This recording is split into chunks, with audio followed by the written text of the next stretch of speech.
Welcome back, everybody. This is Question Mark. And I'm Ame. Welcome back, people who only watch us for our Commander tier list. We love you. It's the main content that we've actually been publishing lately because it is the most timely and some of the most successful. But I do intend to get back on the gaming gig once I can, get things a little more stable. But for the meantime, we have 21 new potential commanders for Lorwyn Eclipsed, and we're going to talk about them all. Woo! And the first one on our list, just to kind of jump right into it, is Abigail Eloquent First Year. Do you want to read it? Yeah. I guess the mana symbols are a little tricky. I read that as like 2 black-white hybrid. Okay. Two black-white hybrid. For two black-white hybrid, we've got a legendary bird bard creature with flying, first strike, and lifelink. Ooh, that's a good setup. And when Abigail enters, up to one other target creature loses all abilities. Put a flying counter, a first strike counter, and a lifelink counter on that creature. Okay, so a 2-mana 1/1 with a bunch of keyword abilities is usually not commander material, although you could put like a bunch of stuff on it to increase its power, and then it's pretty impressive. But I think that there's kind of 2 ways of doing that then. You can either put things on it that increase its power, and then you just hit people, and then you've got like some generic white-black backup stuff. Or the most interesting thing about her is the whole creature loses all abilities thing. Okay, so this is actually one commander where I have been brainstorming stuff that it can do. So I know that there's a lot of creatures where taking away abilities can be really powerful. In fact, let's see, tapped out. I maybe should have had this up already, but I wasn't thinking of it specifically. But if we go to decks here, I was looking at I can fix him. Creatures like, Blood Crazed Paladin would be a good example. If you can read that. For a 1 and a black, you get a vampire knight with flash, and Blood Crazed Paladin enters the battlefield with a 1/1 counter on it for each creature that died this turn. So importantly, Drop a bomb, then drop that. Yeah, I mean, well, so if a bunch of creatures die in a turn, you can drop him, and then he'll be kind of large, and then you can follow it up with Abigail, and it doesn't matter that he loses all abilities. His abilities already did the thing that matters. And now you can give him the flying, the first strike, the lifelink. And so the deck is full of stuff where either they already did their effect, and now putting counters on them just makes them cool. Like Boggart Trawler is a card that you might already play to mess up somebody's graveyard, but now it's a 3/1 with first strike and lifelink. Sidebar, did you name this deck after my D&D character? Yes, I did. Flicker Pick. Because also look at her. I had a D&D character for this magic based setting campaign that we were going through, and my character was an owlin from Strixhaven named Pick Dustfeather. And specifically a Silver Quill, right? Exactly. These two have a lot in common. And a bard. Except Pick is more of a burrowing owl. Abigail Yeah. appears to be a great horned owl. Yes. And Pick has kind of a nervous lawyer energy going on. Okay, some other creatures. So this one doesn't matter if it doesn't have any abilities to begin with. So taking a 7/2 and giving it a bunch of abilities is cool. Including flying and first strike. Oh yeah. And lifelink. And Grey Merchant already does this thing when he enters, and you can put counters on him. Egon, God of Death. This is one of the examples of a creature that has drawbacks on it. Like at the beginning of your upkeep, you exile 2 cards from your graveyard, and if you can't, you sacrifice them. Well, change him into just a 6/6 with those keywords for 3. So there's actually a lot of things out here that do that. Lupine Prototype is a 5/5 for 2 that has yada yada. Who cares? Put counters on it. Make it lose that ability. Or this is one of the last ones I'll bring up here. Mono Sentry. Just a 4/1 defender. Well, get rid of defender and put flying, lifelink, and first strike on it. Okay, so... So with all that stuff, I think Abigail goes in... Well, I'm kind of torn here. I want to say...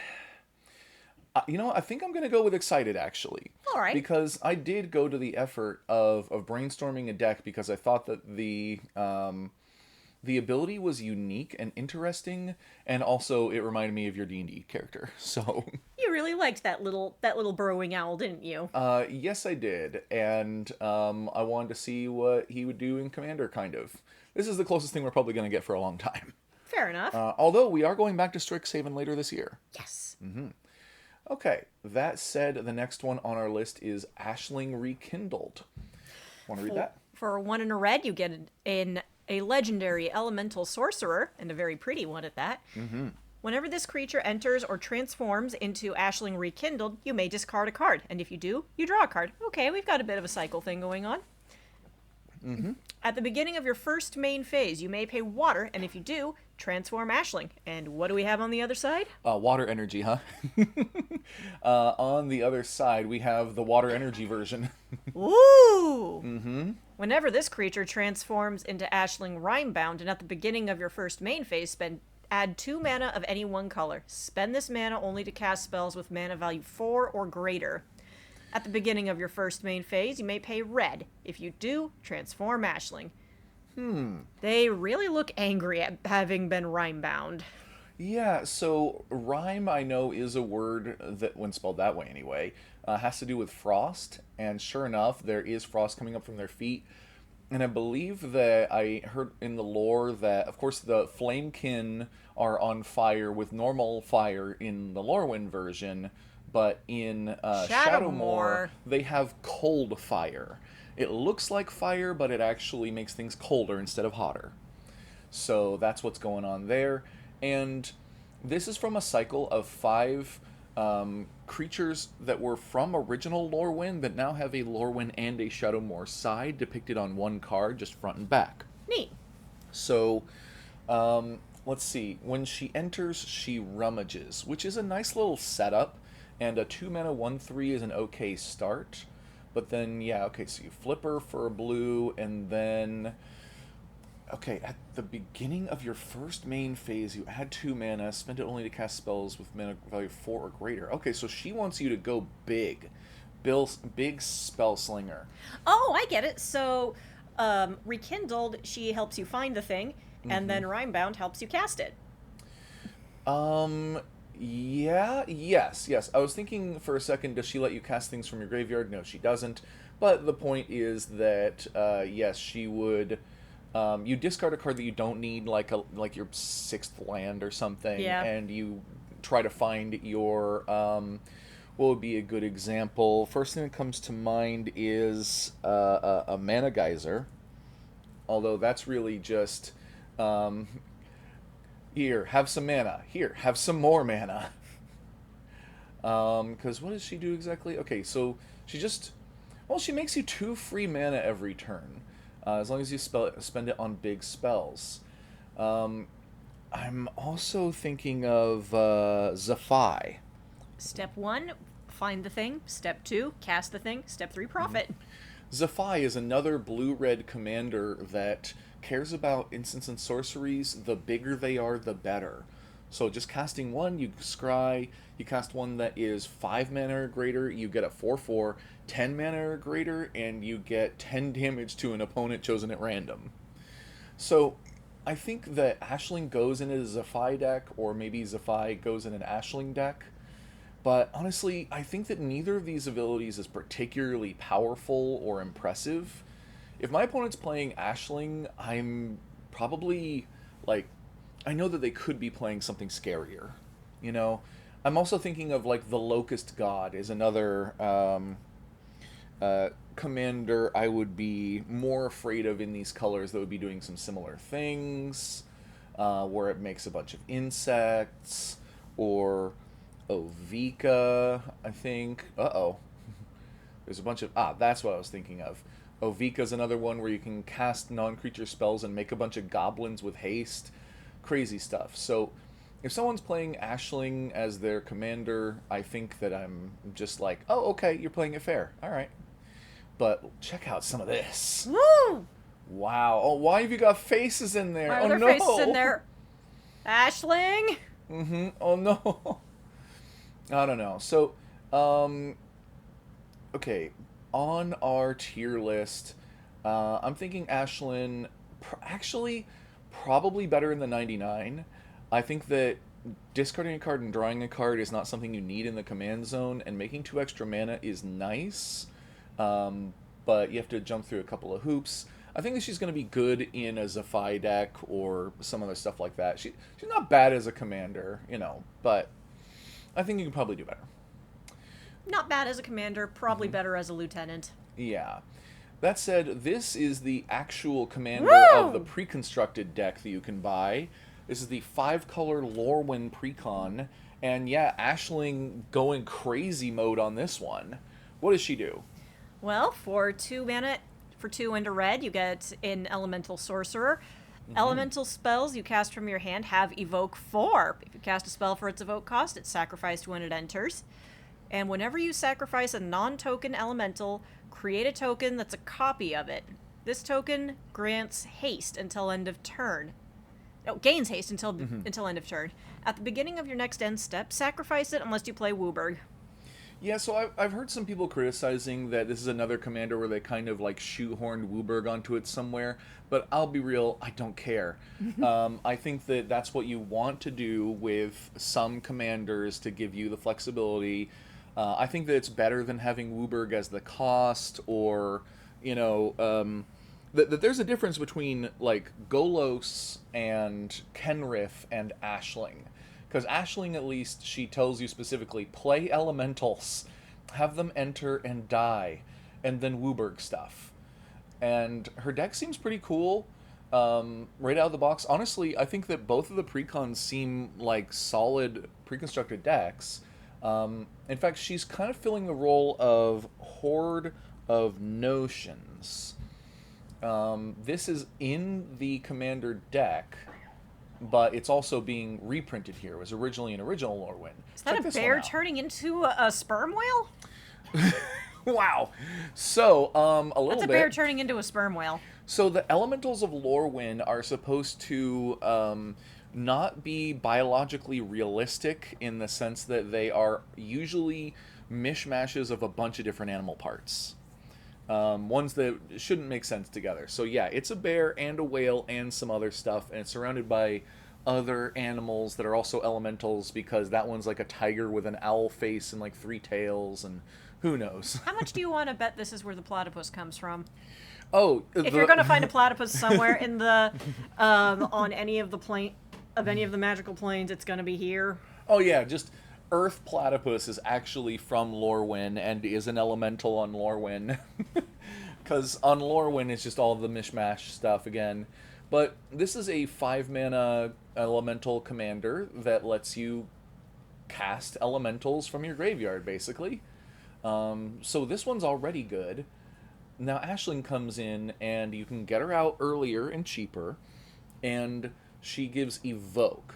So Evoke means that you can have your elementals enter and then die, except you also make another token copy of them? Yep. It gains haste, but at the beginning of your next end step, you sack it unless you pay Wooburg. So normally Evoke means that they enter and die immediately. And of course some famous Evoke creatures would be like Moldrifter. Moldrifter here, once again, a combination of a few different animals into an elemental that's originally from Lorwyn. It has Evoke, so it enters and dies, but you draw 2 cards. So when all of your creatures do that... You're kind of playing it like an instant draw 2.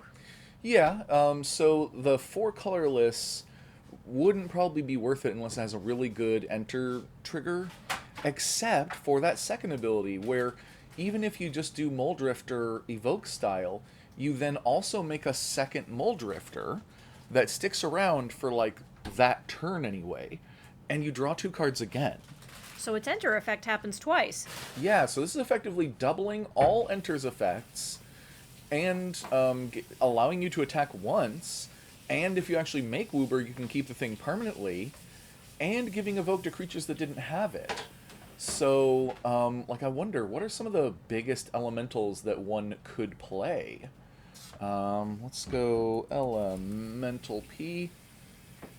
Like the alphabet song. And how about we just say from the mana value down? So sort Yeah. from mana value, and I think it automatically starts at the lowest. Yeah, we're going to switch that around To to the descending. highest. Okay, so the highest power or mana value Earthquake elemental. dragon. Yeah. Okay, so we could cast Earthquake Dragon for 4 mana. It would enter, die, and then make a copy of itself for the turn. For 4 colorless, I don't know, that's not bad. And then you could also, if you pay two, okay, for 2 mana and a green, and sacrificing a land, you could return the Earthquake Dragon from your graveyard to your hand, and then you could do that crap again and again, and just have a ton of Earthquake Dragons that you're paying at 4 mana each. Yeah, you can make an endless stream of Earthquake Dragons if you've got enough mana. And you can make a 10/10 Flying Trample Haste for 4 colorless. Not bad. Also, you could always have a bunch of things that trigger when creatures enter. Like, let's see, Garruk's Uprising. Garruk's up. Are you? Garruk's No. Uprising. Blah, blah, blah. Whenever a creature you control with power 4 or greater enters, draw a card. So that'll trigger from the evoke and then from the copy as well. So you'll also draw multiple cards every time that happens. There are ones that do damage off of that, all kinds of stuff. Eris is probably going to be good. Elemental Warlock. There's just a lot of options here. Oh, geez. Diamond Weapon. Prevent all Whoo! combat damage that would be dealt to Diamond Weapon. It's got reach. It's an 8/8, and it costs less for each permanent card in your graveyard.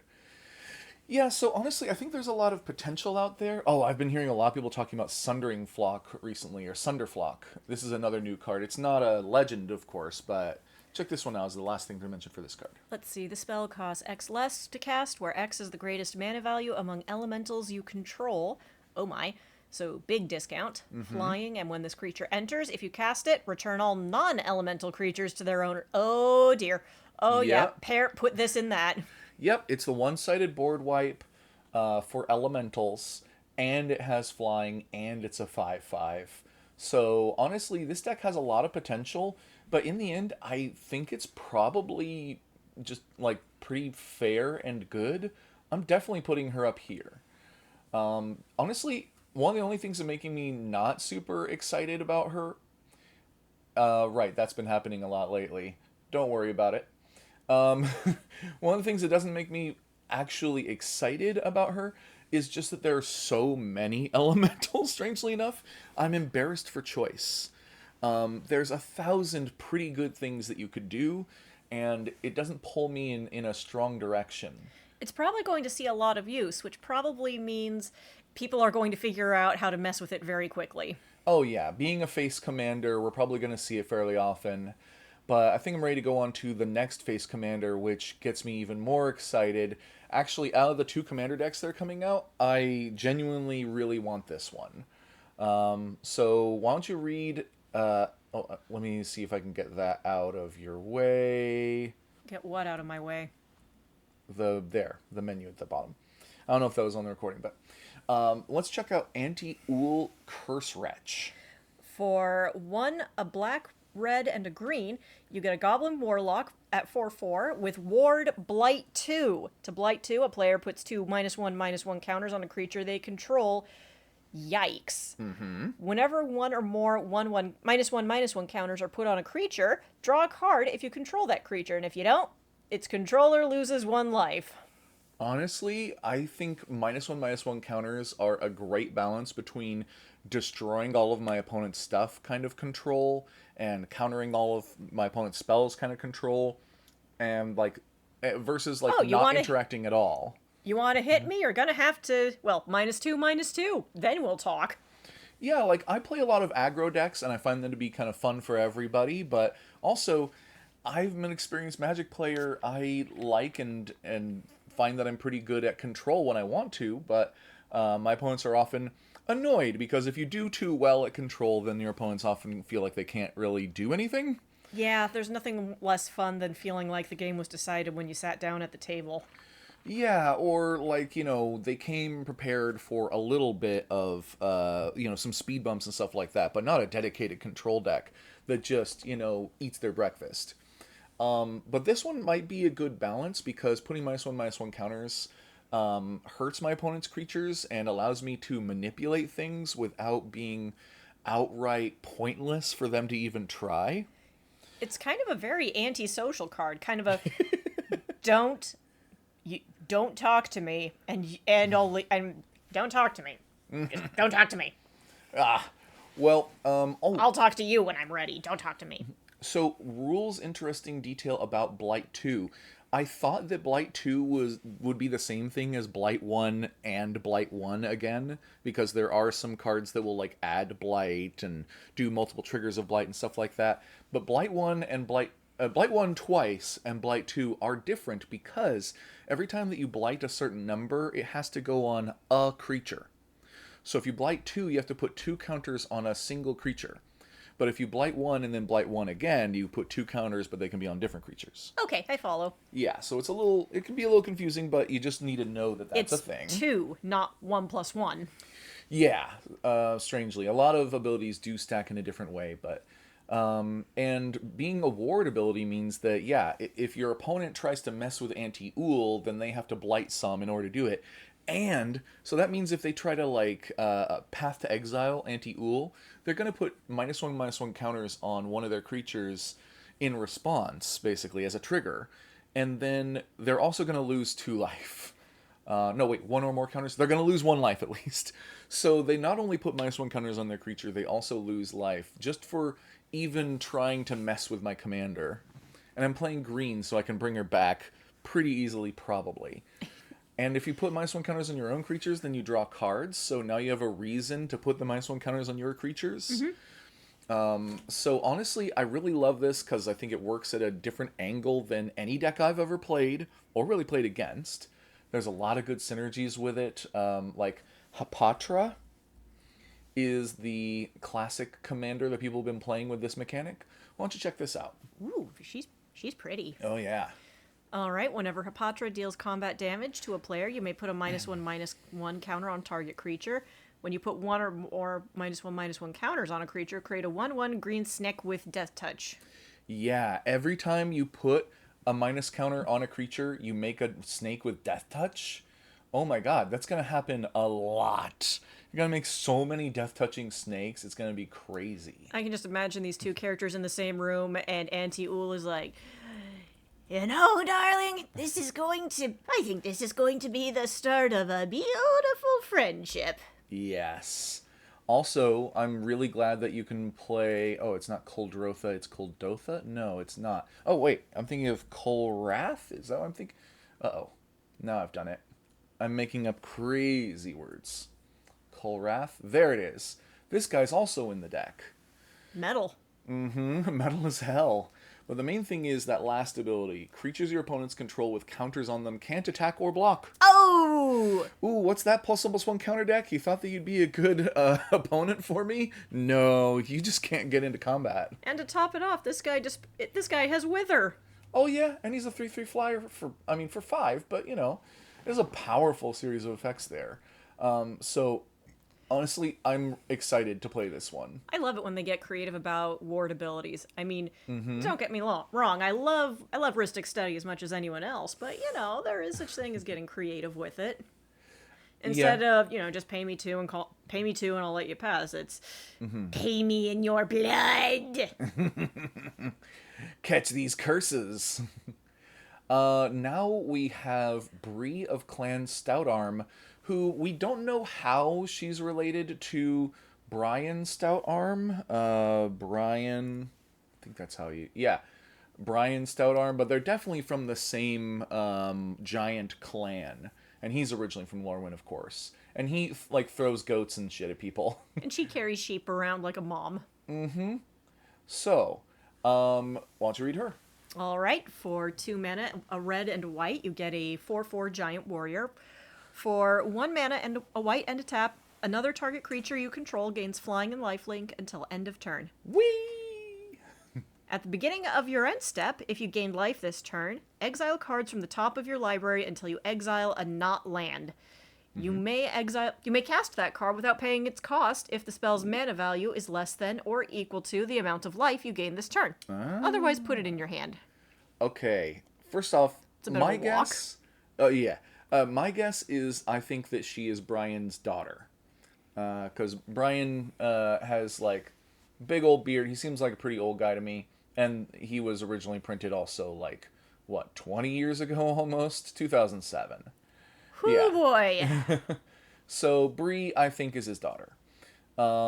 Second off, so this is a red-white life gain matters deck, and I kind of love it. We haven't seen a good life gain matters deck outside of like mono white or maybe white black, maybe ever. And this just says that, like, yeah, at the end of your turn, you get a free spell if you gained more life than it costs.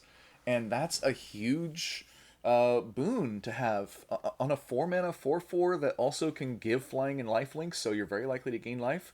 I think I'm genuinely excited by this, even though it's a Boros commander, even though it's a lifelink commander, life gain commander.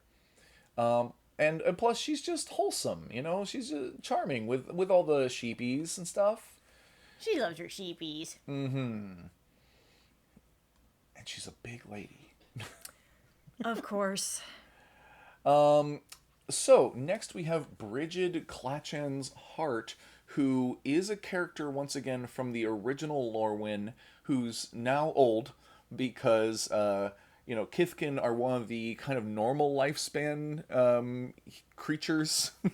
So I think she's actually aged 20 years since we last saw her. Go ahead. Still looks good, though. Sure. All right, for 2 mana and a white, you get a 3/2 Kithkin Warrior. Whenever this creature enters or transforms into Brigid Clachan's Heart, create a 1/1 green and white Kithkin creature token.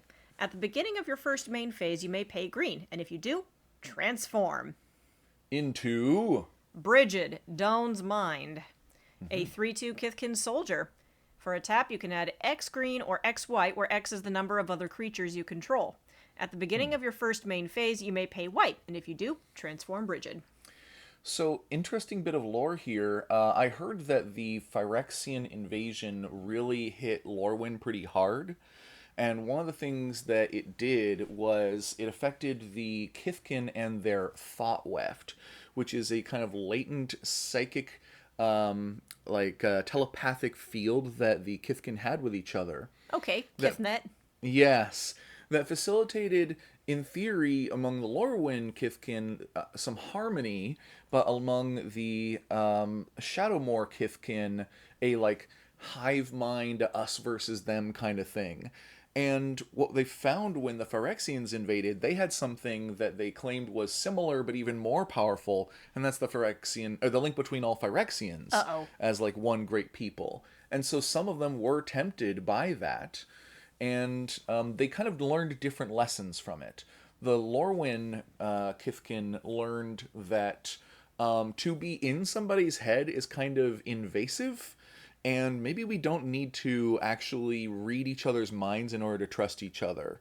We can just be good to each other. And so that's what the Lorwyn Kithkin do. But the Shadowmoor ones, they're like, no, we need to be even more exclusive.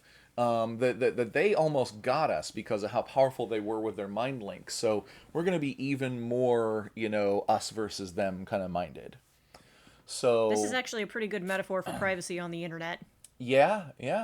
And so while they still do care about the clan can be anyone who is cool and jives with them. They will invite people from other races and stuff like that. No problem. Basically, if you can swing an invite to Thanksgiving, you're probably in. Whereas the Shadowmoor side, they're all about like building their walls, and they are like fiercely devoted to their small clan. I am reminded of the Beatles' Nowhere Man. Isn't he a bit like you and me? Anyway. Well, a 3 mana 3/2, enters with another 1/1. Okay, that's not bad. Then taps for some mana. I got a feeling that you're probably going to stick to this side and just make a bunch of mana. What you do with that mana, I don't know. It's a go wide green white deck, but I mean, one of the things that you want a commander to do is potentially like cheat at mana, and ramping can help with that, but it doesn't seem particularly powerful to me. I think this one would be better in the 99. Like, I I feel think like this is so. the sort of thing you have to contribute to the strategy rather than being central to it. Yeah, I mean, actually, this does align a bit with like a Gaia's Cradle, in that it could make potentially a bunch of green mana. But it's a Gaia's Cradle that can die to 2 damage from anything, and that has Summoning Sickness, and that had to go through another phase where you paid for it already. All that said, yeah, I think I might agree with you that Bridget's probably better in the 99. I know that there are some good Kithkin cards out there. They've pushed some of them because Kithkin is the least popular tribe that's returning. Also, once again, cool art all around. Jesper Icing, and ooh, Psychic Grandma. Woo! Scary psychic grandma. Yeah. I like it. Okay. Let's check out Doran, who is the sixth of the legendary creatures who's returning, but like time has hurt them. All right. For one, a white, a black, and a green, you get a 0/5 Treefolk Druid who has seen better days. Each creature spell you cast with toughness greater than its power is one less to cast. Okay, discount for big butts. Yep.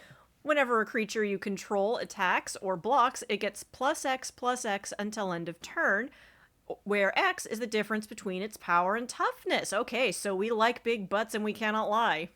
Yeah, and now in theory, that second ability will buff creatures with high power and low toughness, except high power tends to come at more of a cost, mana wise and other things, than high toughness. So, while you could build a high power, low toughness deck, honestly, I think it's kind of a waste of time because the like a 5/1 is going to cost you more mana than a 1/5, Yeah. or life, or some kind of cost like that. So I think it's really kind of not worth doing unless you're intentionally handicapping yourself, especially when the first ability makes the toughness matters ones cheaper. So it's a weird kind of like multiple signals that you want to go with toughness matters, but then also you could do power, I guess. If you felt like it. It's just kind of obviously the wrong way to go. And of course, Doran himself, if he attacks, he'll become a 5/10, Yep. because that's the difference between his power and toughness. And there are some creatures out there, like the biggest one I can think of would be, let's see, Tree of Redemption. Whoo! 1326. Hut hut. Yeah, oh, okay, but it does have Defender. Wait, what about its cousin, Tree of Perdition? Does it also have Defender? Yes. Yes. Okay, but it's also 013. All right, all right. We want to go. What is the biggest number that you can get? It's the Walls of Ba Sing Se from the Avatar: The Last Airbender set. Oh, mama. We've got a creature that can be a 30/60 when it blocks because it has Defender.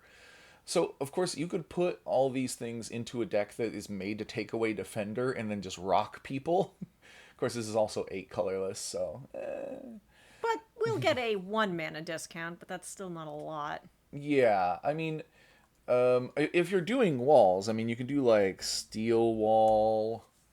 The one that's coming to my mind is Pramicon. Oh Naturally. yeah, yeah. The colors don't overlap very well, unfortunately, but you're Nope, right. it's Jeskai. Yeah. But Steel Wall is an example where this would be 0 mana for a 0/4 that when it blocks becomes a 4/8. Yep. But most of the ones I'm thinking of had Defender, but there's a lot that don't. You can find them if you do some little searching. The last one that's kind of crazy is it says whenever a creature you control attacks or blocks, right? So Yep. that's a trigger that you could copy with things like Strionic Resonator. You can copy a triggered ability you control. So if you attack with Doran, it'll get +5/+5, and you can copy that to make it get another +5/+5. Stuff like Oh no! that, you know? So I think That's that... 10 commander damage that you'd have to worry about right there. Oh, yeah. Not to mention, of course, the original Doran um, is very much in line with this one, where he's also a 0/5 for 1 mana less, and each creature assigns combat damage equal to its toughness rather than its power. Oof. So if this was in a deck with the new Doran and this attacked, it would become a 5/10 that deals damage equal to its toughness, so it deals 10 damage. Wow. So I'm not sure which is better, to put this in the 99 of the new Doran or put new Doran in the 99 of the old.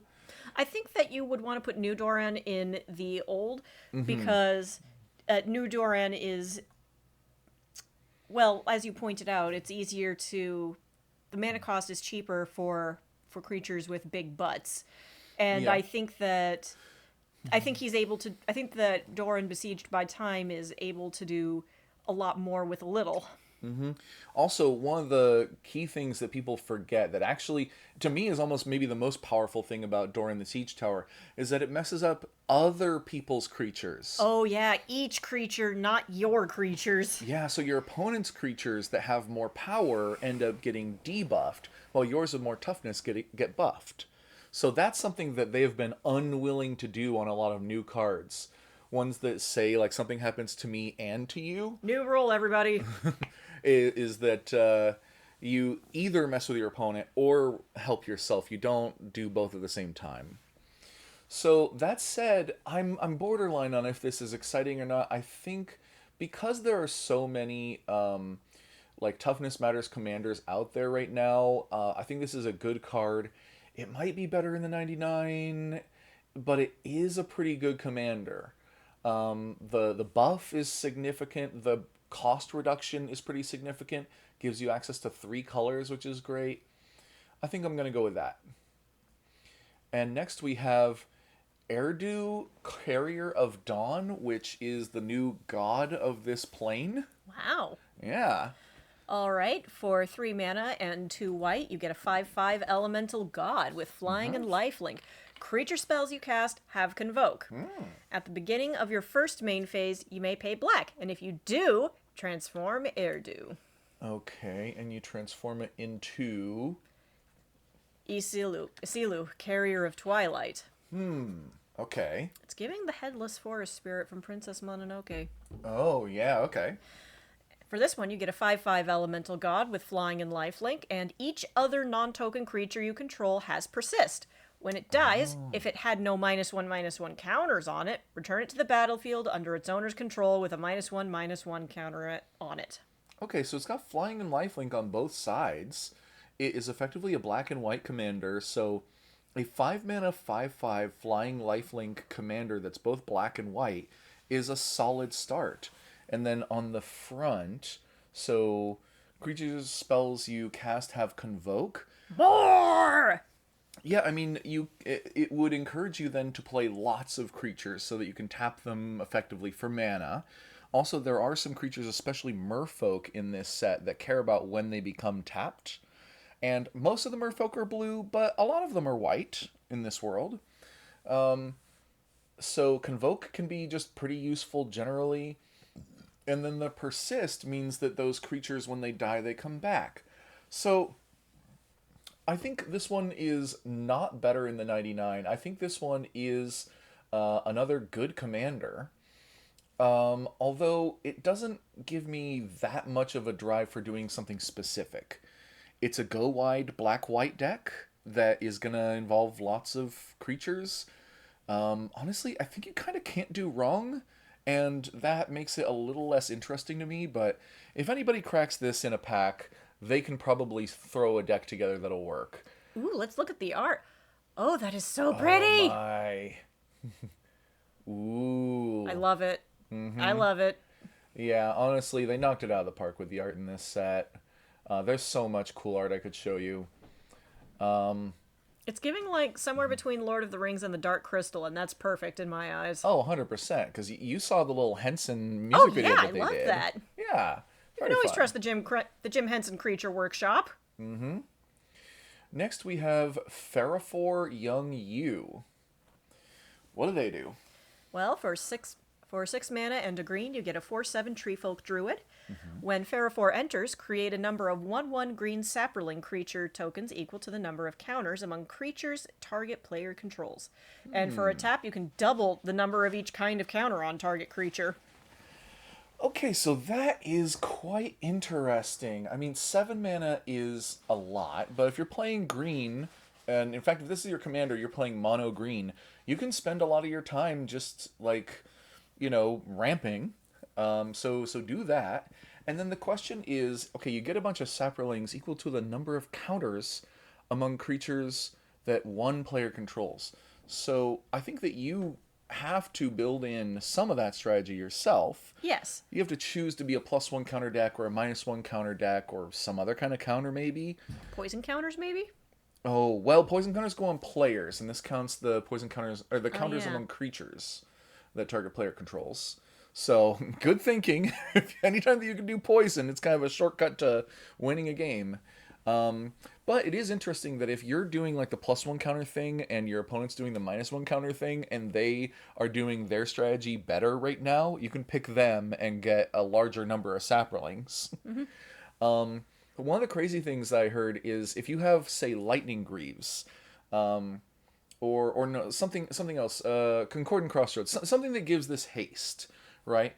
You can have it enter, its trigger goes on the stack, and then you can double the number of each kind of counter on a creature in response to its own ability. Ah. So if you had a creature with like 5 counters on it, it could enter, trigger on the stack, double that number up to 10, and then get 10 saprolings for it.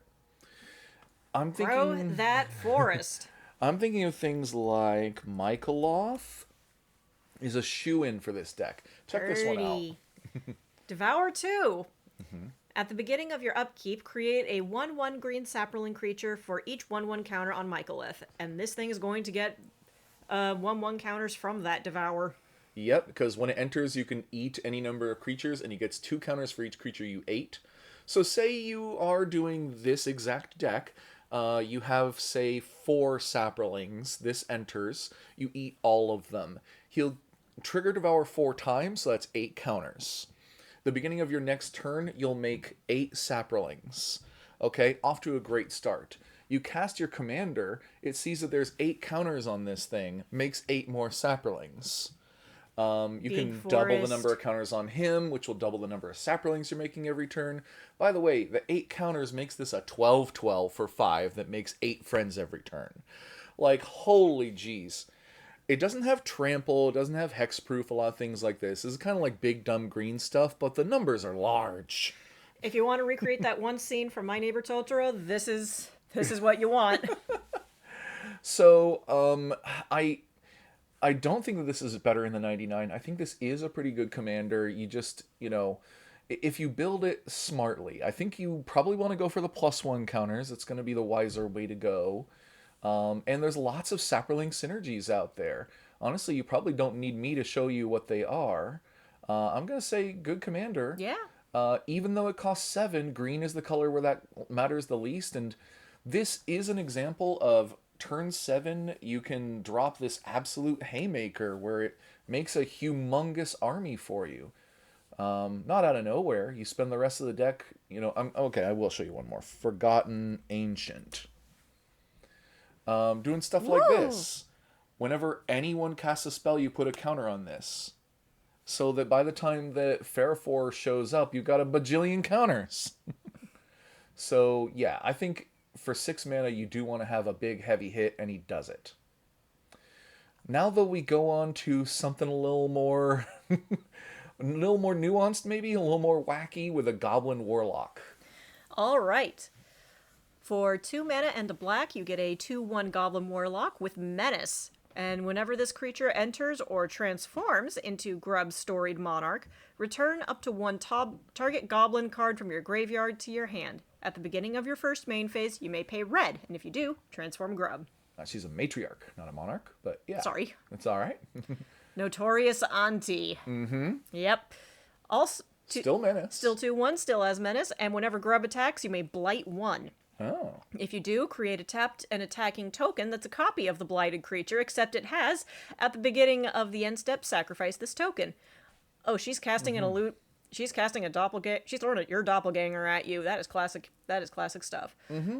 So it's interesting, once again, the way that Blight works is that if you Blight one, that means you put a counter on one of your creatures, a -1 counter. And if your opponent Blights one, then they do that. You have to fight yourself, but at a slight disadvantage. So she is a black-red goblin commander, starts as a warlock, turns into a warrior, you can turn her back. She's a 2/1 menace at all times, and I like 2-power menace, but a 2/1 for 3 as a commander I think is kind of a bad idea. Oh yeah, That's very vulnerable. yeah. Someone puts 2 saprolings in the way, bleh. So you're probably not going to be able to find many opportunities to attack with her. When she enters or transforms, you get to return a goblin, which is great. Because goblins die a lot. Yeah, they do, like her, unfortunately. But you've got to flip her for a red and then flip her back for a black in order to get her thing working. In the meantime, she has to attack in order to get this trigger. So, as I was just saying, she's kind of vulnerable. Only has 1 toughness, and when she attacks, you put a -1 counter on one of your creatures and then clone it. That's risky when goblins have pretty low toughness most of the time. Honestly, I gotta say... Well, why would you blight yourself? Why wouldn't you just blight one of your opponents? Well, it only says you may blight one. It doesn't say, like, you may blight target player one or something like that. You can only blight yourself. You may blight one. Oh yeah, this would take some doing. Yeah, now, of course, the assumption there is that you've got some really strong goblin to copy. Like, let's see, goblin, well, wait, no. What was the name of that one goblin from Aether Drift? The really cool, chill one in the wheelchair? Aether Drift. Oh, Doretti. Yeah, Doretti. He's a cool guy, but I don't know if he's great to clone, especially since he's legendary. You probably don't want cloning legends. Yeah. But Siege Gang Commander, when it enters, you make 3 goblins. So you can put 1 -1 counter on him in order to make 4 1/1s. And the copy of him will die, but the tokens that he made will stick around. Remain, so this is one of the better ones I can think of. You can do some nonsense with that. So there are some good targets, but I'm worried that she's a little too vulnerable to rely on for this strategy. Bit underpowered. Yeah, so do I think she's better than 99? Probably. Although, actually, I think she's more of a questionable commander, to be honest. Because I think that bringing goblins back from the grave and cloning them is something that you would really want to build around, but I don't know how reliable she's going to be because of that 1 toughness. Next we get on to my browser crashing and restarting itself again. No big deal. Don't worry about it. He's certainly trying not to. Yeah, I've been using Opera for like literally 20 years, and 2026 is the first time that I've had any issues with it. So normally I rep Opera, but maybe skip this update. Wait a few weeks at least. Anyway, High Perfect Morcant is one of the first commanders that was spoiled for this set, and one of the ones that people are most excited for a variety of reasons. Yes. Well, why don't you read pretty. High Perfect Morcant? She is indeed. Well, for 2, a black and a green, you get a 4/4 elf noble. And whenever High Perfect Morcant or another elf you control enters, each opponent blights 1. They put a 1/1 on a creature they control. Tap 3 untapped elves you control. Proliferate. Activate only as a sorcery. Yep, and she's a 4/4 for 4, so you can tap 3 elves to proliferate. Well, if your opponent has a -1 counter on, say, 3 different creatures of theirs, Proliferate allows you to increase those counters on each of their permanents. And on them. So you were talking about poison earlier. Proliferate absolutely works on poison. Yeah. So you can get poison on them, and then you got built-in Proliferate on your commander.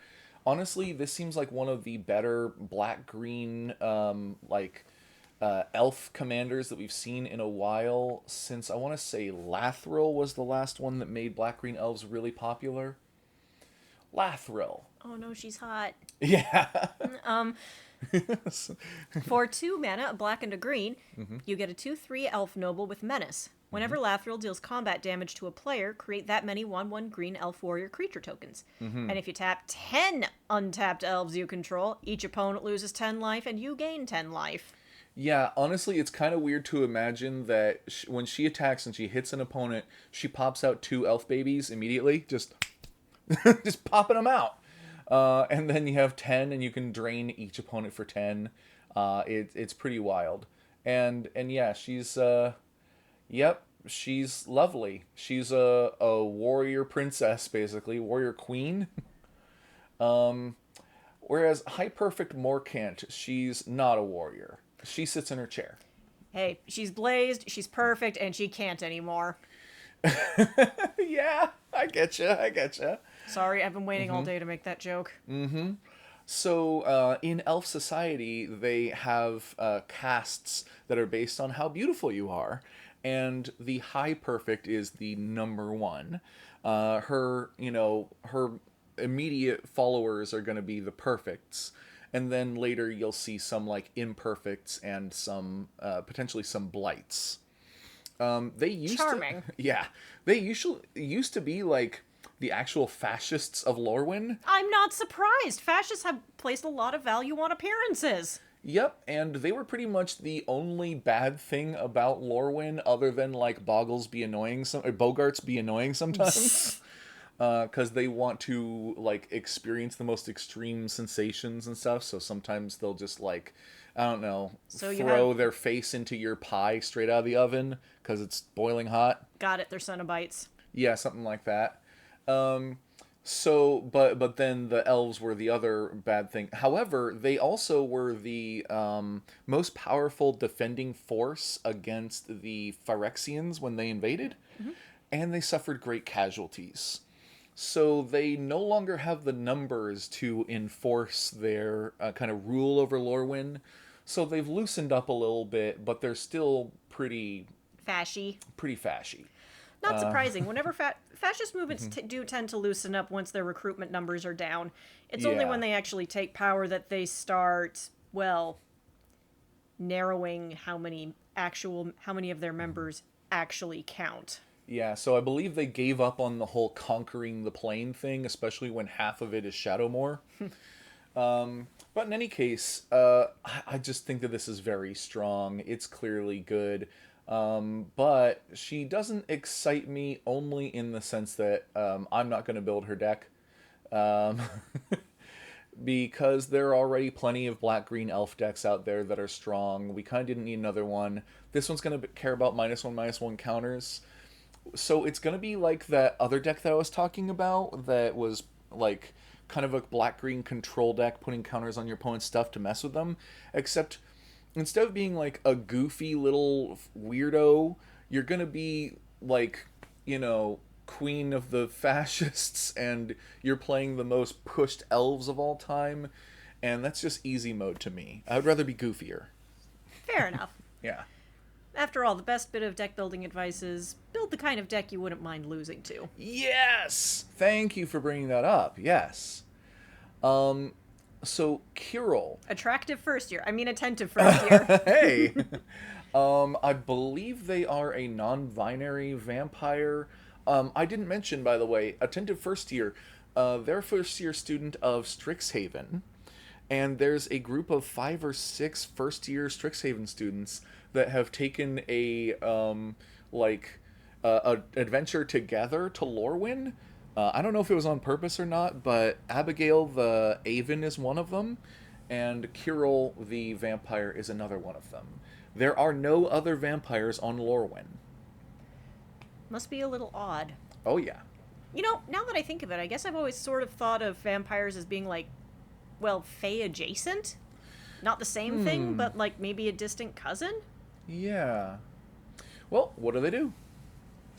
Well, for 1 and 2 red or white, you get a 3/3 vampire cleric who can tap 2 untapped creatures you control to copy target triggered ability you control. You may choose new targets for the copy. Activate only once each turn.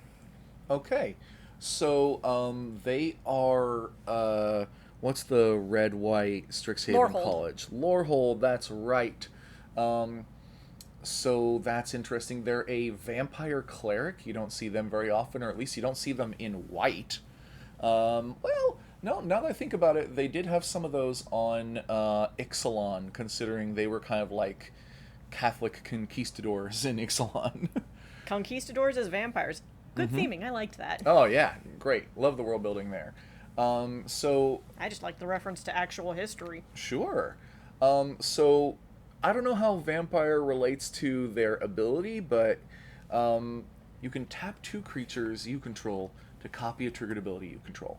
Well, I showed you a minute ago an example of a triggered ability being that of Doran, where it's a powerful triggered ability, and then copying it is kind of crazy. And there are a lot of those out there. I have a hard time thinking of where to narrow it down to, though, for what to copy with this. There's a lot you could do with this, but there's not a whole lot of direction. Yeah, like, okay, so we're playing red and white, and we're talking about a triggered ability. Doesn't have to be of a creature. Okay, so what are some powerful triggered abilities? You'd have to filter down from a whole lot of triggered abilities to create an effective strategy around this. So I think that if you see this guy as a commander, you can be pretty certain that whoever it is has done the research Probably and because should probably be feared. Probably, actually, because that's a person who knows what a triggered ability is. I get asked that question all the time to this day, and one of the main things is that a triggered ability means that there is a timing. It'll start with the word when or at or whenever to indicate a timing. So when this enters, whenever this attacks, at the beginning of your first main phase. Something like that. Those are triggered abilities. And in managing the timing of triggered abilities, in my experience, is one of the trickiest parts about the game. It's one of the things that has the biggest learning curve about it. Yeah, because you can end up having, like, in a deck like this, you'd probably play, at one time, you could have, like, 5 different triggered ability creatures on the battlefield, and they're all triggering often off of different events happening, and then you gotta pick which one you want to copy with Kirill and Friend each turn. Kirill has a lot of options. No wonder they're attentive. Mm-hmm. They're Bad. taking notes. And The- whoever plays them has been taking notes. The One Ring has some bad triggered abilities, like when is a triggered ability, so when this enters, you gain protection from everything until your next turn. Excellent ability. Copying it, Redundant. you know what? Actually, wait a second. Would it then? I think they would both end at the same time. Yeah. I think is how it would work. I think it's one of those doesn't stack kind of deals. And at the beginning of your upkeep, you lose 1 life for each burden counter on the One Ring. You don't want to be copying that. Nar. You don't want to be copying this. Don't want to be copying that. Copying that just gains you 1 life. This would be weird. Whenever a creature you control leaves the battlefield, if it had counters on it, put those counters on the Ozolith. So How would you end up with 2 sets of those counters or just the one? you would, because despite it being worded literally put those counters, it's actually a shorthand for put an identical set of those counters on this. Oh. So if it had like 6 +1 counters and a flying counter, you would do that. But if you copied it with Kirill, you'd get 12 +1 counters and 2 flying counters. Oh, you could do so much nonsense with that. Especially since at the beginning of combat on your turn, if the Ozolith has counters on it, you may move all those counters onto target creature. You could trigger that twice as well. I would get so many I would make sure there were so many artifact creatures with module. What is it? Modular? Modular. Thank you. I would get so many creatures with modular in there. Then the Ozolith. And then Kirill would unleash their robot army upon us, and then Armageddon would ensue. Yeah, actually, you know what? All the modular abilities are triggered abilities, so you can copy those. That works. Also, they did a subset of modular creatures in Modern Horizons 2, which were mostly red and white. So that would actually work pretty well. Helm of the Host is another really powerful triggered ability. Or at the beginning of combat on your turn, you create a token that's a copy of a creature, and that creature isn't legendary and gains haste. So you can put this on any creature and you just get a second one. With Kirill, you also get a third one. Uh-oh. And you don't sacrifice them or anything. You keep them forever. So you've got to really do some research in here. What are some triggered abilities that you want to copy? Um, Okay, I think that we can safely put Carol in the excited in the excited tier because yeah. had to do it. It's a bit of a walk, but yikes. Mm-hmm. I mean, there's a lot of text on here, like 4 lines of text in order to explain this ability, but well, you just have to be able to choose new targets, strangely. So if it's like exile target creature, then you don't have to exile the same creature because that'd be worthless. Yep. And activate only once each turn, like, okay, some common sense restriction there. But it does mean that you can activate it on your turn and you can activate it on each of your opponent's turns. Yep. And you don't have to tap Kirill to do it. You can tap 2 different creatures of yours on each player's turn. That's right. And last thing, it gets around summoning sickness. Yep. Okay. So, yeah, Kirill is terrifying. Yeah. Next we get a card I really wanted to show you. Check out this pretty boy. Well, of course he's an imperfect naturalist. He's still wearing clothes. Shout out to naturists and nudists out there. I'm making a dumb Ooh. joke at your expense. Hardly at their expense, at their promotion. But Well, yes, oh no, he's hot. also, they're probably not trying to do this because Magic isn't trying to be this hard to pronounce, but I imagine that this character is Welsh, because I don't know if you've heard of the Welsh double L. Yeah, You have. yeah. Do you know how to pronounce that? I don't know. I'm not confident. So the most common name you'll see that is Welsh and has the double L would be Llewellyn. Oh yeah, Llewellyn. Mm-hmm. So this is Lewin. Yes, however, in Welsh they actually pronounce it a little differently. Oh crap. It's Llewellyn. Nope, not gonna try. Sorry. Yeah, you I don't- hold an L in the front of your mouth while you do a with your cheek at the same time. Okay. Llewellyn. Llewellyn. Mm-hmm. Llewellyn. No, I don't think I'm doing it right. I mean, if you do it right, it'll sound a little silly. So you know you're doing it right if it sounds a little silly. I don't think I'm doing it right. I'm not using my cheek. I'm using my tongue. Also, if you have heard the longest city name ever, No. you've heard it. Actually, no. You haven't. I'll show you later. Oh, no. Google it. There's a meteorologist who does a weather report in England, in the UK, whatever, and it covers the longest city name ever. It's like 35 characters or something, and it includes the Welsh double L like 5 times, and he nails it. In any case, what does the card do? Well, for 2 black or green, you get a 1/3 elf druid. You like elf druids around here. Yeah. When Lewin enters, mill 4 cards, then you may put a creature or land card from among the milled cards on top of your library. Oh, recycling! And for 2 mana and 3 black or green, and then a tap, and you discard a land card, create a 1/1 black and green worm creature for each land card in your graveyard. Would you love him if he were a worm? What if he were like 7 worms? You know what? You don't have to answer that question. That's okay. I don't think I'm going to answer that one. Okay. I will. I'll say, I have to think about it.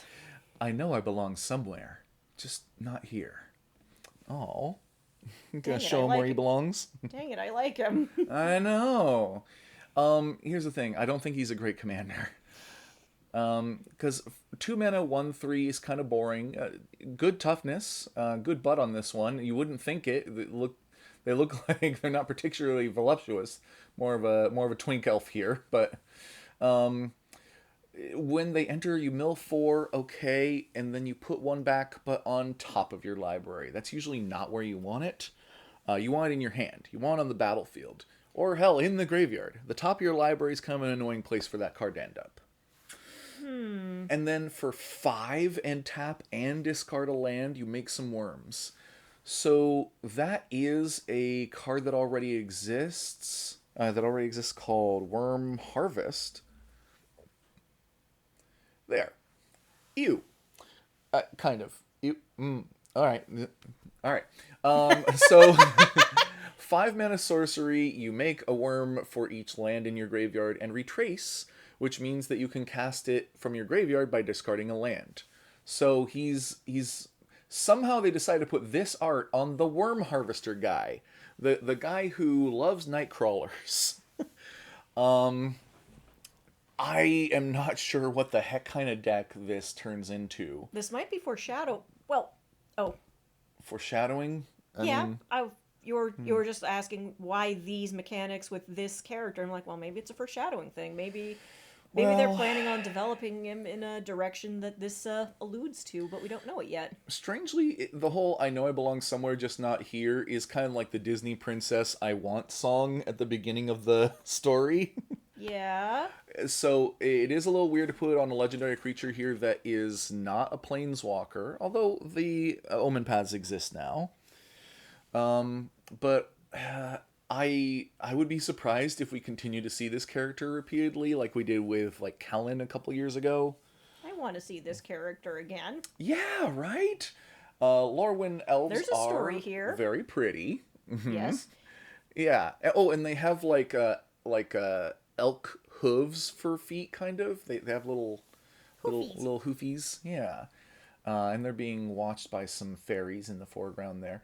But I would be curious to see if it's possible to make a good deck with this, because of the whole like put some cards in your grave and then make some worms, and is that good enough?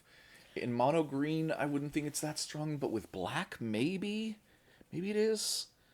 I guess this is like a black green aristocrats deck that has like land mill and worms.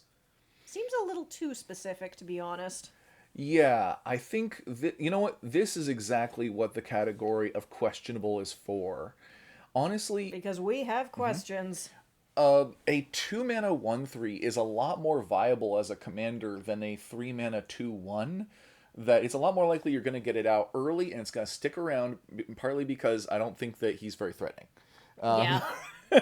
You know, that is one of the benefits of an elf such as this. They're non-threatening, right? Maybe he'll become more threatening once he shakes himself out of his malaise. But right now, True. he's kind of in as his act one. Yes, he's singing his song for the butterflies, you know. Making a bunch of worms, it could be powerful. I think, though, that you want to get, like, half your library into your graveyard before it really pops off. The implication here is decay and ruin, so I suspect when Shadowmark comes around, this guy flips hard. Well, that's the question, then. Is he an elf in Shadowmoor or an elf in Lorwyn? I don't know, but look at the worms.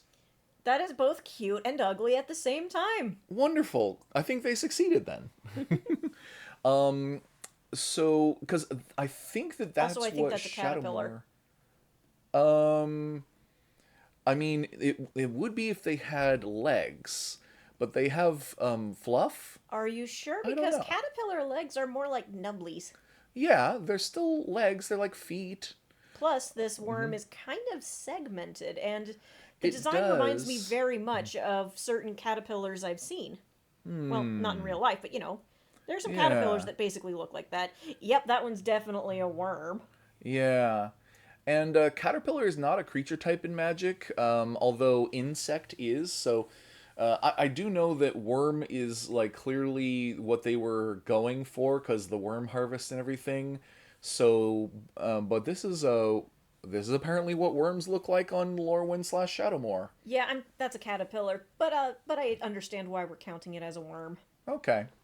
Well, I think I've said about as much as I can about this character for now. Bye. Bye bye. Now, here is another Pretty. gorgeous character. This is. Okay, I'm going to say straight up that this is one of my favorites. It's very inspiring. But why don't you tell us what Marilyn Fae Ascendant does? Well, for 2 mana, a black, a green, and a blue, you get a 4/5 elf fairy noble with flying. Whenever Marilyn or another elf or fairy you control enters, exile the top 2 cards of target opponent's library. Once each turn, you may cast a spell with mana value less than or equal to the number of elves and fairies you control from among cards exiled, with Marlin this turn without paying its mana cost. Oh my god, I just read the words this turn. Okay. Once each turn, you may cast a spell, blah blah blah blah blah, exiled with Marilyn this turn without paying its cost. Okay, that makes her much more reasonable. I thought that you could play Marilyn or an elf or a fairy, and you add 2 more cards to this vast library of cards from all 3 of your opponents that you could cast potentially for free with her second ability, and they just stay in exile, stay in her supply or whatever indefinitely. But no, I think if I'm reading this right, that second ability or the last ability only allows you to cast spells that Marilyn exiled this turn. Okay, if that's the case, this is a lot more fair, and I think I'll let other people build this deck now, because a lot of people are excited about this commander. I love the flowers, although she Oh, looks yeah. a little like Disgust from Inside Out. Yeah! Okay, so first off, this is the character Marilyn from the original Lorwyn block, where she was Marilyn the Morn Song, which is a really hateful commander. No one can draw cards. Oh, At the beginning of each player's draw step, they lose 3 life and search their library for a card. So this either says all of my opponents get to tutor for something that kills Marilyn so that I have done nothing for the turn, or I play this on a board with like opposition agent, which says that you control your opponents while they're searching their libraries, and then you just find them all oh, garbage and no one gets to play Magic today. oh, So that is spiteful. so yeah, absolutely hateful commander. But then she took over as Queen of the Fae from Una. Queen of the Fae. Look at her. Oh, she's pretty. She looks like her design came out of a Disney film. I love it. Yes, in fact, funny enough, Una is the name of the fairy companion in the movie Legend. Oh Starring Tom yeah, I Cruise and remember. Tim That was a good movie. Curry. It is a Tim pretty good Curry movie. is one of the best devils ever. Yeah, Tom Cruise puts in one of his worst performances as Link. Uh, To be fair, he's kind of playing an archetype here rather than a character. I mean, That's and he's okay like, sometimes. and he's like 16 in that movie or something, and he's covered in glitter. So kind of pretty, but like terrible acting, honestly. There's a princess, there's a unicorn, but Tim Curry steals the show, and Oh my god. And Tom Cruise, being Link, has a little fairy companion who is literally a glowing ball of light with wings, just like Navi in Ocarina of Time. Oh yeah. And her name is Una. And thus we get this. So, by the way, if you're ever curious where both the original Legend of Zelda and Ocarina of Time came from, both of them were literally inspired by the movie Legend. It's a good little fever dream. I love that stuff. Yeah. So Una was the Queen of the Fae. She was also responsible for the shift from Lorwyn to Shadowmoor and back. And then she got killed and her role got taken over by Marilyn. And now Lorwyn and Shadowmoor are like simultaneous, but they're shifting around all globularly. Like, okay, we have day and night. It's happening all at once. It's a little inconsistent. You'll get used to it. Yeah, there's a nebulous border between Lorwyn and Shadowmoor, and it shifts slowly over time, like the Shimmer. So she's the new Queen of the Fae, and she used to be an elf, therefore elf, fae, noble. And people are saying that, like, wait, if you are trying to get lots of elves or fairies, and you're trying to get to 5 mana as soon as possible, elf is the obvious way to go. Because the elves make mana. So you can very easily get more elves faster. So who would build this as a fairy deck? It seems just worse. But there's a lot of fairies that would be fun here. Maybe as compliments rather than as a focal point. Yeah, honestly, the fact that you have to cast something that was exiled this turn makes her fair, but also makes her not as exciting to me. And the fact that a bunch of other people have talked about how much they want to build around her makes me want to build around her less. So, we can then go on to Mass of Mysteries, which is the backup commander from the 5-color elemental deck. Let's see what they do. Well, for Wooburg, you get a 5/5 elemental with first strike, vigilance, and trample. At the beginning of combat on your turn, another target elemental you control gains Myriad until end of turn. Ooh. So when it attacks for each opponent other than defending player, you may create a token copy that's tapped and attacking that player or a planeswalker they control. Huh. Importantly, you exile the tokens at the end of combat, which, if we compare that to, what was the Flamekin's name? Her name was Ashling. Thank you. Ashling the Limitless. Okay, so she says whenever you sacrifice, oh, a non-token elemental. Never mind. I thought that she would trigger off of these elementals if only you had a way to sacrifice them. But she won't because they are tokens. Okay, so it makes sense then that these are two alternative commanders. One will make you tokens. The other one will trigger off of you casting like normal elementals. So they do work a little differently. And of course, this one costs Wooburg and is a bigger body with First Strike, Vigilance, and Trample. Pretty impressive. But overall, I think this commander is kind of big and dumb. Wooburg is very difficult. Also, it only gives Myriad to one of your creatures, so it better be a good one. Like, oh, well, we saw Muldrifter earlier, right? Yep. That when it enters, you draw a card. So 2 cards. 2 cards, yes, 2 cards. So if you actually paid the full cost so it sticks around, then when you, at the beginning of combat on your turn, you can make the Muldrifter have Myriad, attack with it, get 2 extra copies, draw 4 cards. And you can do that every turn. So it does have some potential, but it doesn't excite me. So I think I'm going to put it near the bottom of Good Commander. Then we can look at Reese the Evermore. Clearly he's been playing Clair Obscure lately. Oh, yeah. Oh, wait. How old is he? 34? Oh, that's a shame. Yeah, hate to see it. So what do?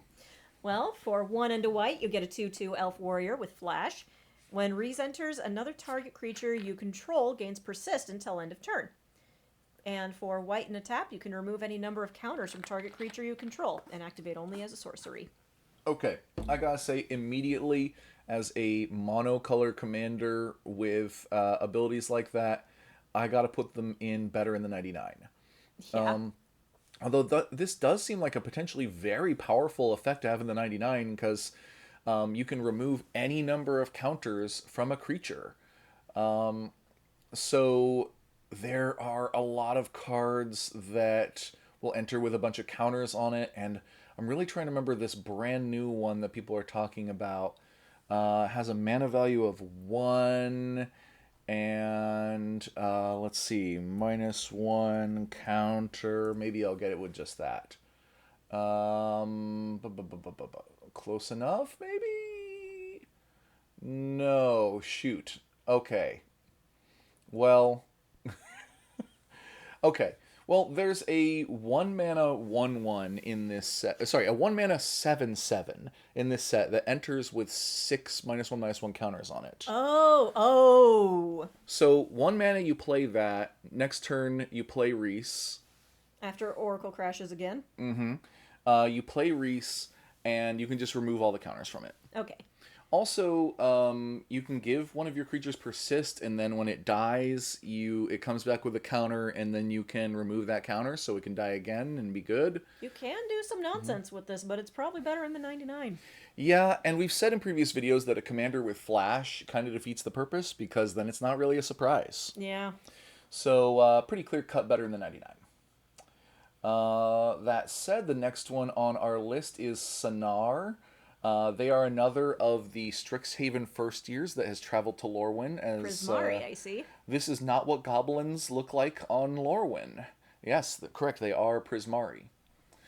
Let's see. For 2 red or blue or red, for 2 and 2 blue or red, you get a 2/4 Goblin Sorcerer with Vivid. At the beginning of your first main phase, reveal cards from the top of your library until you reveal X non-land cards, where X is the number of colors among permanents you control. For each of those colors, you may exile a card of that color from among the revealed cards. Then shuffle. You may cast this exiled card this turn. The exiled cards this turn. Okay, so importantly, there you can cast multiple spells this turn. And let's see, do you have to pay the mana costs? Looks like. It looks like. Okay, instantly to me, that makes it not that good. Yeah, it seems like a whole. It just seems like there's a lot of extra steps. I mean, I get Yeah. that Prismari people need to be extra, but this is a game and we do have to be a little more efficient than that. Yeah, 4 mana in order to get out at the beginning of your first main phase. So the first main phase has to have passed before you get a chance to cast a spell like this. So it will come out as a 2/4, and then you pass the turn, and then next turn it does a thing. And if it's your commander, your Vivid can usually only be 2 because you can't have non-red, non-blue cards in your deck. Right. There are a couple of ways of cheating that, but not that many. So It's a is little hamstrung by its own ability in that as a commander. absolutely. So you know what? I'm gonna have to say it's lame. I'm gonna And we put all have the our way down lame. and we have our first lame. Yeah, because I don't Sorry, think that they're Sonar. better in the 99. Because honestly, Vivid I don't think is a very good mechanic. Certainly not outside of green. You don't even get the spells for free. You do have to pay for them. So they're not even really questionable as a commander. They're not better in the 99. So, sorry, buddy. Better luck Yep. next time. Now, Sig, Wanderwine Wisdom, another returning character from Lorwyn. What do they do? Well, for 1 and a blue, you get a 2/2 Merfolk Wizard. Sig can't be blocked. Woo! Whenever this creature enters or transforms, target creature gains whenever this creature deals combat damage to a player or planeswalker, draw a card until end of turn.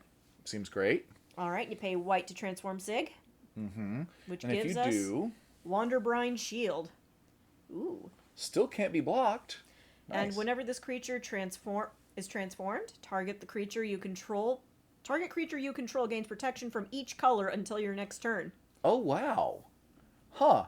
Protection from each color is also effectively unblockable unless your opponent has a colorless creature. And those are pretty rare. Yeah, kinda. You kind of I mean, have to be artifact specific. creatures. You kind of have to be specifically aiming for them in order to see them. Yeah, I'd say the majority of decks don't have. I mean, maybe the average commander deck has like one colorless creature in it, unless they're building around that theme. Unless they're doing a whole lot of artifact creatures or a whole lot of Eldrazi. Yeah, something like that. So that said, a 2 mana 2/2 that can't be blocked in a relevant tribe, Merfolk, actually also relevant tribe wizard, although they're a rogue on the back, so they kind of alternate. And then the ability to draw cards. It doesn't say another target creature, so Sig can target himself. It actually triggers off of hitting a planeswalker, which a lot of cards like this don't. A player or a planeswalker. Yeah. A lot of cards like this only trigger off of players. This one also counts planeswalkers, which is a nice little up. I actually don't see planeswalkers too often when I'm playing Magic. Yeah, they're nowhere near as good in Commander because anyone can attack them, and a lot of people will see planeswalkers as like kill on sight. And unless you're playing a whole lot of them, then people will tend to just kill your planeswalker as soon as possible. But that said, I think this guy's pretty good. The question is he better in the 99? I mean, I think the question then would be, what is he competing with? So he is a white-blue legendary merfolk.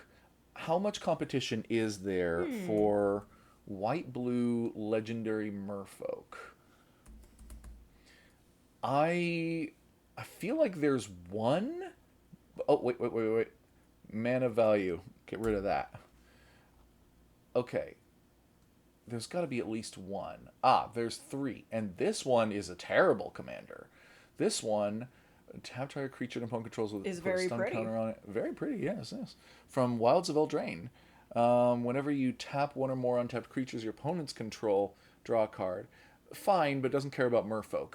So the OG Sig from Lorwyn is the only competition, and He's tall! I think he's like pulling himself out of the water. But yeah, compared to the trees that are kind of close, I think dude's tall! I think the trees might be in the distant background, but That one on the left, though? hard to say. uh, yeah, I'm pretty sure that the merfolk on Lorwyn are not supposed to be that tall. But regardless, oh, let's see the other version Oh, of him. wow. Yeah, slightly handsome, maybe? Yeah, I'm listening. Ah! I'm not saying no. Okay, so there's a lot going on here, but I'm leaning towards like he's more efficient for a like standard or something. Because on the front face he just draws a card, on the back face he gives protection. Those are good things, but they're not that powerful for a commander. I think he's Better in the better in the 99. 99. Better in the Yeah. 99. Mm-hmm. But he is probably quite good in the 99, honestly. You play OG Sig as the commander, um, because you can activate this at instant speed to give protection from a color. That can be offensive or defensive. I think that is a little better. Um, He's tall. but this is really good. So, next we go on to Tam Mindful First Year, who a Our lot of people are saying is Jace and Vraska's daughter.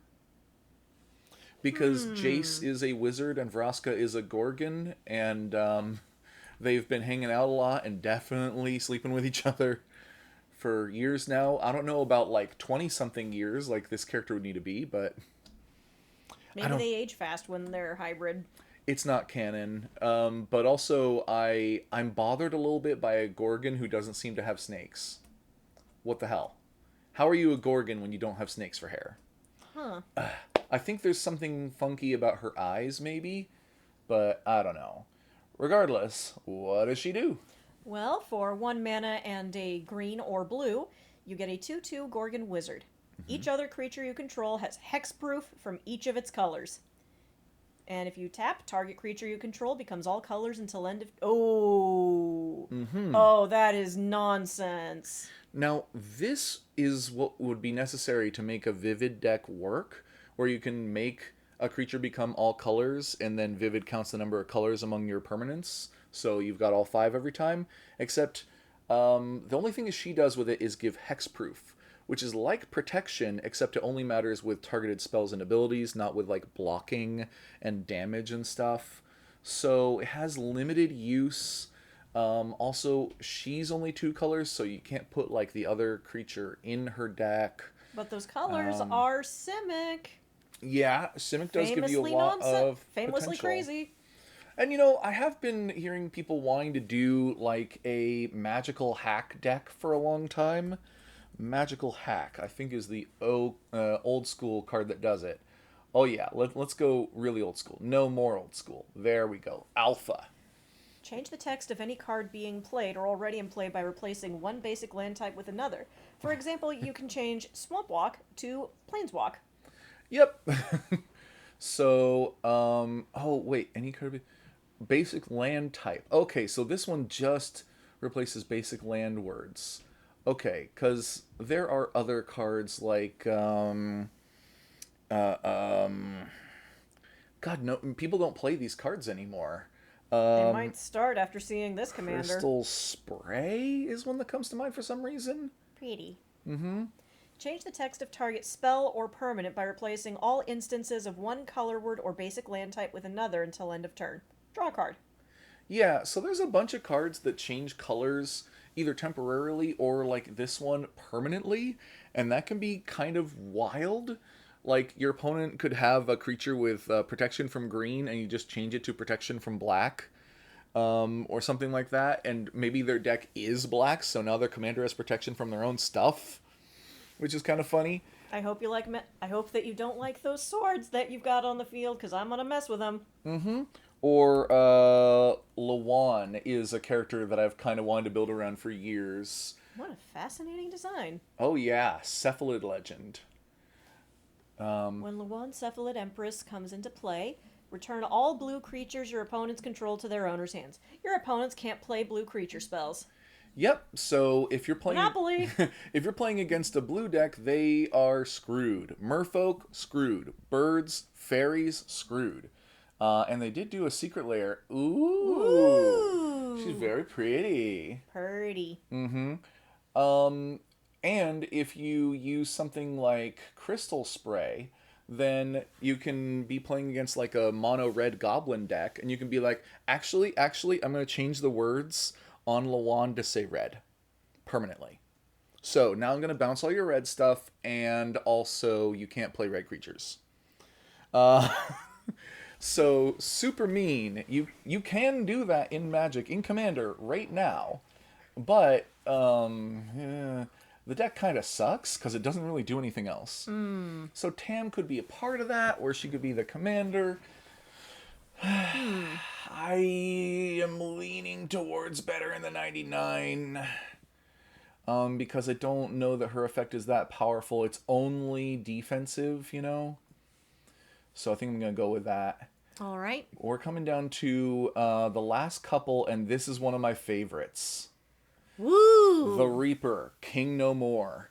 And that mana cost is super difficult to describe. Oh my god. It's Okay, so 2 or black plus 2 or red plus 2 or green. Yes. And for that, you get a 3/3 Scarecrow. We love Scarecrows. Yes. And when the Reaper enters, put a -1/-1 counter on each of up to 2 target creatures. Whenever a creature an opponent controls with a -1/-1 dies, you may put that card onto the battlefield under your control. Do that once each turn. Oh, I'm doing that. I'm doing that to people. Ooh. Oh, you got a contract with me. So it can cost anywhere between red, green, black, so 3 mana, or 6 colorless. Whatever you got. So if you're missing a color but you've got 2 more mana, then you can get it out there. It's a variety. However, the mana value of this card is 6 at all times. So if anything says like, damage equal to the mana value or something, the mana value on this is 6. So this is the backup commander from the commander deck that the other guy was the front runner of, or other lady, I don't know. Oh. And they're both gnarly and really cool -1/-1 counter commanders. This is reminding me, I do want to make a Scarecrow deck at some point. Hell yeah. In fact, this is a new version of the Reaper King. No, close. Wait, does he not have the in his name? There's the old one. Look at that nasty. What happened to your pumpkin? Jeez. All rotting and stuff. In fact, maybe we can... Oh, God. Okay. Wait. Scroll up a little bit. That one.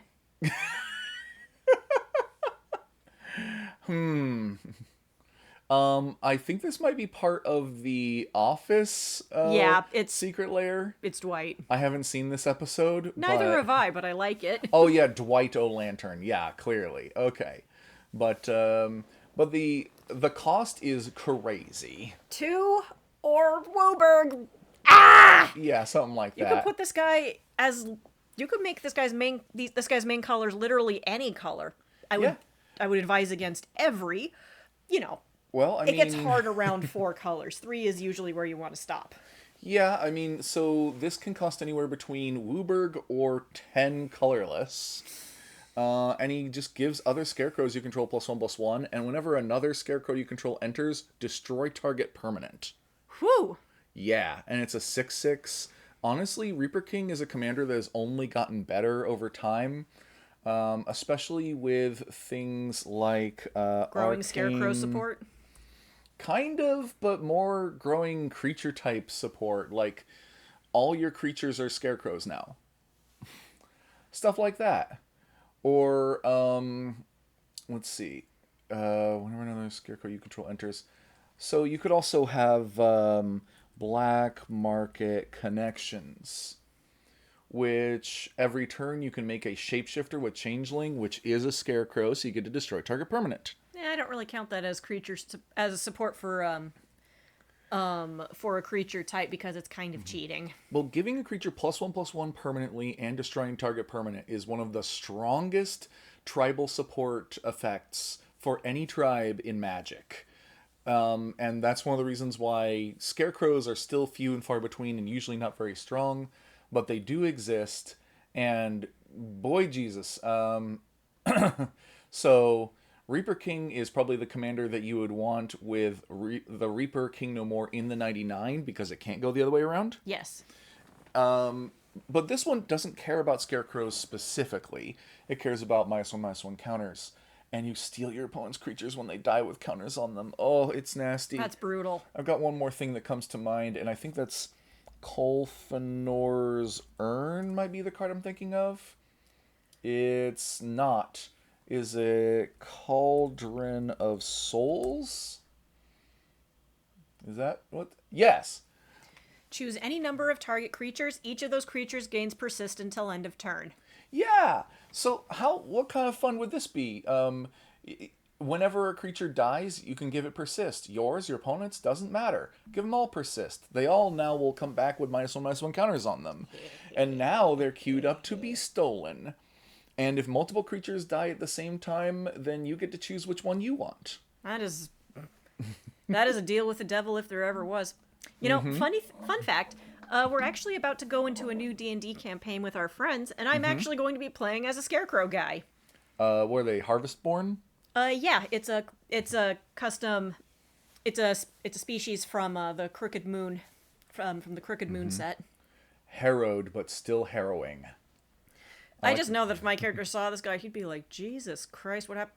I have pumpkins! Do you want a replacement? Yeah, this is all rotten and stuff. Oh, people carved these ones. They're jack-o'-lanterns. Aw. Okay, well, did I place this guy yet? Okay, Nope, I'm putting not him yet. up in exciting. Oh, yeah. And I'm definitely right around finding there. that one exciting. Honestly, I'm not sure if I want Reaper King, the Reaper King No More, or Auntie Ool as the commander. I might even flop between them. Because I love stealing my opponent's creatures when they die. That sounds fun. But also, this one just does the -1 passing out thing much better on its own. So we'll see. I think it kind of depends on your mood. If you're feeling a little more aggro, go with the Reaper, and if you're feeling a little more cagey, then go with Auntie Ool. Okay. Well, we are on the last commander here, and they are Tristan Callous Cultivator. They're pretty, but I'm getting Draco Malfoy vibes. Yeah. Let's see. For 2 mana and a green, you get a 3/4 Elf Druid with Death Touch.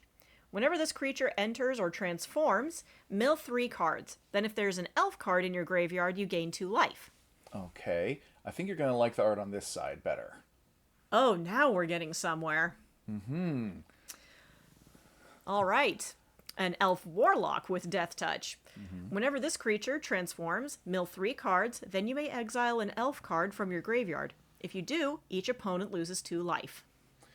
Bop everybody. I heard some other people saying that they didn't like this guy very much, but I do. Ooh! I don't know about that face, but that's I don't know. It looks like an old storybook. I like it. Okay, Getting so some watercolory vibes here that I'm digging. 3 mana for a 3/4 Death Touch. Honestly, you could almost stop there. But also, when it enters or transforms, you mill 3 and then likely gain 2 life. You just gotta have some elves in the graveyard. I heard some people saying that, like, oh, but elves in the graveyard, is that even really a theme that we can... Of course it is. Of course. Easily. Green-black elves, put them in the graveyard. Absolutely. No problem. Gaining 2 life, that's not very useful. But milling 3 when it transforms into this side or this side... So you're milling 3 each time it flips over from either side. It remains a 3/4 Death Touch, which is very strong. You keep milling back and forth. And when it turns into the green one, you gain 2 life. And when it turns into the black one, each opponent loses 2 life. Heads I win, tails you lose. Yeah, honestly, this is one of the few that I've seen where I think that it actually is worthwhile to keep paying the 1 mana every turn, to keep it flipping around. You mill 3 every time, and you... this one doesn't take away the elf card in the graveyard. This one does, but each opponent loses 2 life is a pretty good ability. It's a pretty good trade-off. It's a clock, and you're going to be playing so many elves in black-green. I like this one better than Perfect Morcant. So I think this is pretty exciting. Bottom of exciting, top of commander? I think I'm going to say top of good top of commander, good. in part because at the end of the day, it is still a green-black elf deck, and me personally, I've built that deck, I had fun with it, I took it apart. But if someone were to ask me today, what would be an interesting green-black elf commander, I would point him towards Tristan, actually. Yeah. And not least of which because he's like $7 and she's like 30. So, someone's gonna save you a little money. Um, so that is all of the new commanders from Lorwyn Eclipsed and the commander set. There are only 21 of them. Looks like we've got a pretty well rounded crop this time. We've only got 2 questionables and only 1 lame. Yeah. Looks like we're mostly either excited or better in the 99 with a bunch of good commanders to round it all out. It helps for me that these two are in the same commander deck, so I actually really want that deck, especially if it's like affordable. I hope that's not one of those situations where one of the decks ends up being loved and the other one hated. Although like a 5-color deck is really questionable of like whether or not it even functions properly.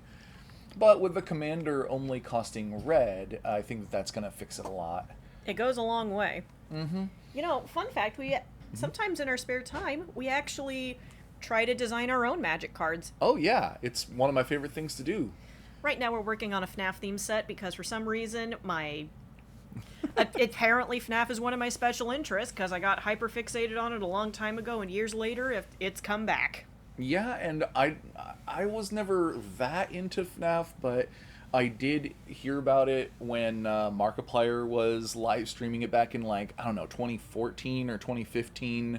Playing like the first game. I think the second one had maybe just come out or something. And I always was interested from a lore standpoint. Watched all of Matt Pat's videos about it and everything. Love Matt Pat. Yeah. Salute, man. You've earned that. You earned those cameos. Mm-hmm. Or was it really a cameo in the second one? I don't know. If you haven't seen FNAF 2 yet, this isn't a spoiler. Matt Pat does the voice of, what was it, Toy Bonnie? Toy Bonnie. That's right.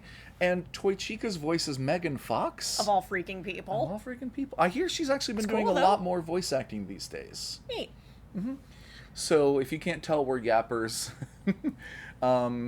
And hey, drop a bear emoji in the comments if you'd like to see what we get up to in our spare time.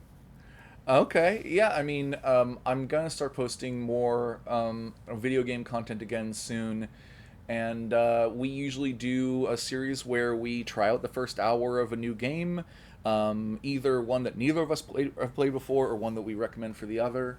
We usually play it for about an hour and then give kind of our first impressions.